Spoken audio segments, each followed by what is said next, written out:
Kasi hindi naman nasisira yung kokwa eh.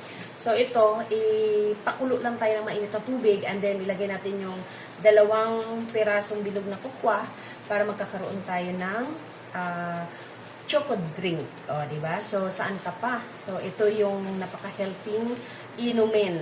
Hindi yan, walang halong mga preservative para sa nakakasira sa ating katawan. So, ito yung ating kokwa. O, mula pa ito sa Cagayan Valley. So, ngayon ko lang lutuin. Shout out dyan sa aking trainee na ngayon ko lang naluluto. Hindi ko pa naluto to. Hindi ko pa nabawasan to. Ngayon ko lang nakita ulit. At yun pala, kailangan kong i-dissolve siya sa mainit na tubig. Okay? So, yun.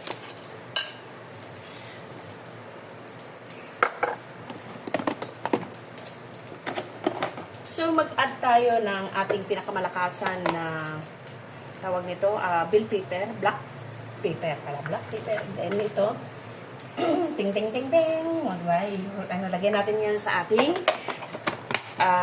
tawag nito, sinangag. At maglagay din tayo ng ating asin, diba? Kunti lang yan, hindi dapat marami. Kasi kailangan magmamatch din yun doon sa ating nilulutong daing. Daing ba yun?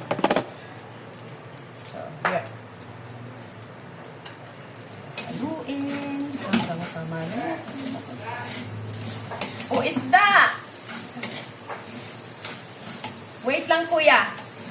Ang aking mga trainee, nandun na sa labas.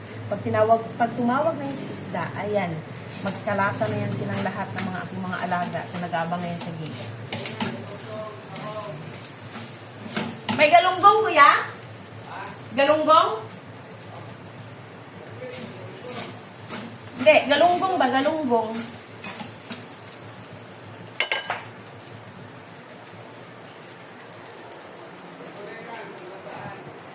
Wala siyang galunggong, kuya? Walang galunggong?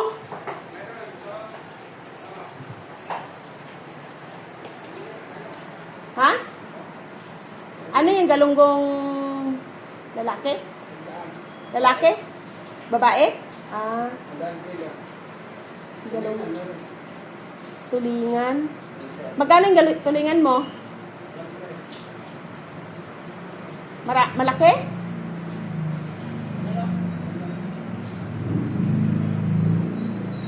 Bigyan mo nga ako ng kuya. Kalahating tulingan. Ilang piraso kalahati? Sige. Tapos 100 galunggong.